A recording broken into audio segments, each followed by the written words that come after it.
ګرانو کتونکو السلام علیکم. زه محمد سلمان همدرد د حق غږ پښتو چینل خبري لنډیز کې ستاسو کوربه اوس تاسو پام را اړوم د مهمو خبرونو لنډیز ته. امرالله صالح د پاکستان د هغه د خبرو د غبرګون په جواب کې راته ویلي چې د عملیاتو ګواښ مو نه دی کړی بلکې 40 راتښتېدلي افغان پوځیان مو ژغورلي دي. د طالبانو ویاند ذبیح الله مجاهد وایي د بولدک ساتنه به د دا ډول سپېره او مېړني افغانانو کار وي. پاکستانیانو ته اړتیا نشته، موږ د خپل هیواد ساتنه پخپله کولی شو. 20 کاله مو امتحان ورکړی دی، دښمن چې ورخطا شي پاکستان مطرح کړي، دلته وګورئ چې دا ځواکونه څوک دي.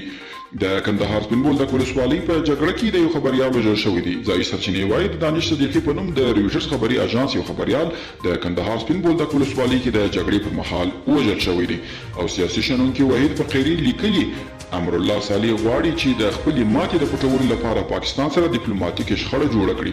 ټول ناکام حاکمان د خلکو د غولولو لپاره مصنوعي او جعلي پلمې تراشي. د نایب زاده سره د صالح قومي پاله برخورد د صالح جنون رالمسولی دی.